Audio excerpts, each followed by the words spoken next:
앞으로 매장에서 종이컵과 플라스틱 빨대 사용이 가능하다고 합니다. 물론 무기한 연장이라서 소상공인분들은 환영하는 분위기입니다. 자, 그럼 정부가 왜 허용했는지 알아보겠습니다. 구독과 좋아요 눌러주시면 시작합니다.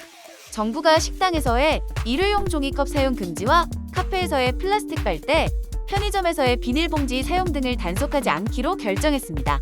이러한 결정은 고물가와 고금리 상황에서 소상공인 부담을 고려한 것으로 설명되었으며 일회용품 사용량 감축 정책이 후퇴했다는 비판이 나오고 있습니다. 일부에서는 이것이 내년 4월 총선을 고려한 선심성 정책이라는 비판도 나오고 있습니다.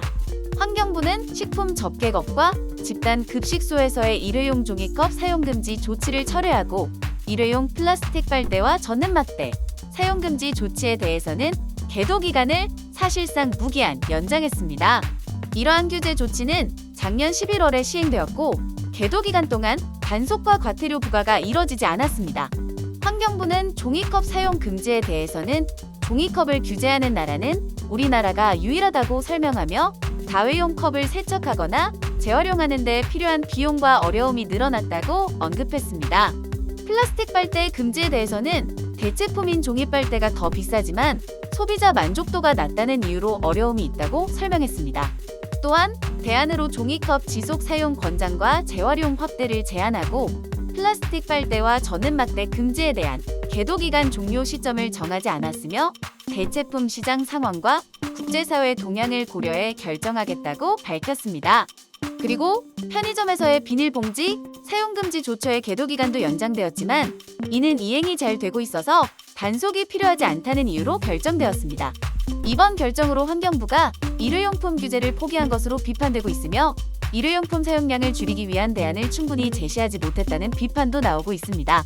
일부에서는 정부가 내년 총선을 고려해 소상공인 부담을 줄이기 위한 정책을 내놓는 것으로 비판하는 목소리도 나오고 있습니다. 한편 소상공인들은 환경부가 일회용품 규제 일부를 허용하고 계도 기간을 연장한 결정을 환영하며 이를 부담을 줄여주는 긍정적인 결정으로 평가했습니다. 소상공인 연합회는 이 결정이 소상공인들이 비용 증가, 인력 부족, 소비자와의 갈등과 같은 어려움을 완화해주는 것으로 설명했습니다. 소상공인 연합회는 현재 일회용품 규제를 시행하는데 필요한 인프라와 지원이 부족하다고 지적하며 일회용품 규제가 소상공인에게 부담이 크다고 주장했습니다. 일회용품 사용을 전면적으로 규제할 경우 생분해성 제품의 비용 증가, 세척시설 설치와 추가 직원 고용으로 인한 비용 부담, 그리고 소비자의 불만과 매출 감소로 인한 어려움이 예상된다고 설명했습니다. 또한 소상공인 연합회는 이번 결정을 중소벤처기업부와 환경부가 소상공인의 피해를 최소화하면서도 규제를 원활히 추진하는 중요한 조치로 평가하며 환경 규제와 함께 소비자들의 인식 변화를 돕는 방향으로 나아가야 한다고 강조했습니다. 현재는 소상공인이 소비자의 항의와 매출 감소를 직접 감당해야 하는 상황이라고 언급하며 정책의 목적을 달성하기 위해 소비자와 함께 고려되어야 한다고 주장했습니다.